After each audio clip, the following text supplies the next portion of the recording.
హరి ఓం అందరికి welcome to my channel. ఈ రోజు భగవద్గీతలోని 12వ అధ్యాయంలో ఎన్నో శ్లోకం నేర్చుకుంటున్నాం ఇప్పుడు?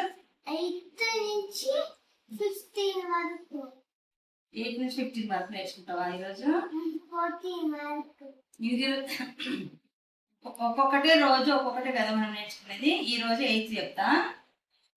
మీరు అందరు కనుక నా ఛానల్ సబ్స్క్రైబ్ చేసుకొని లైక్ చేయండి, షేర్ చేయండి.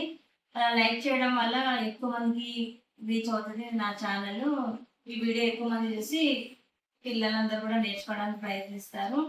కొంతమంది నేర్చుకున్నా కూడా మంచిది కదా మనకి, అందుకని ఈ ప్రయత్నము. ఇప్పుడు చెప్తా నేను ఒకసారి చెప్తా, నువ్వు 2 సార్లు చెప్పు. ఫస్ట్ ఓం శ్రీకృష్ణ పరమాత్మ అనే చెప్పు. ఓం శ్రీకృష్ణ పరమాత్మనే నమః. శ్రీమద్ భగవద్గీత అథ ద్వాదశోऽధ్యాయః భక్తి యోగః. ఇప్పుడు ఇది ఏది చెప్తా.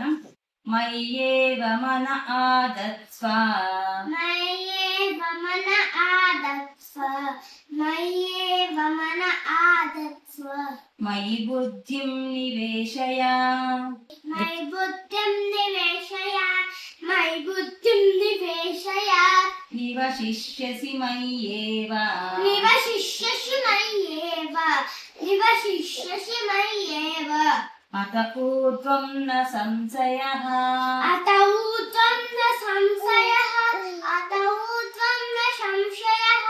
ఇప్పుడు 2 లైన్లు కలిపి ఒకటి చెప్తా, అప్పుడు నువ్వు ఆగి చెప్పు.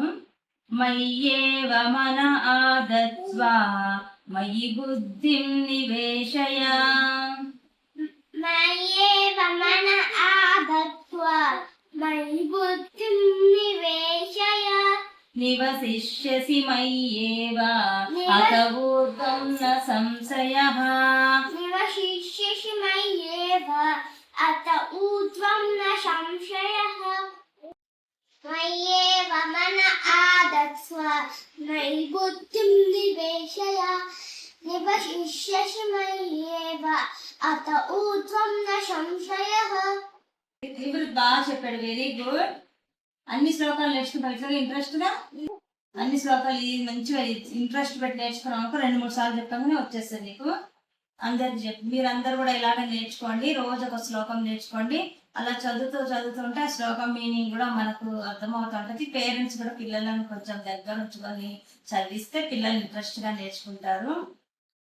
భగవద్గీత అందరూ నేర్పిద్దాము.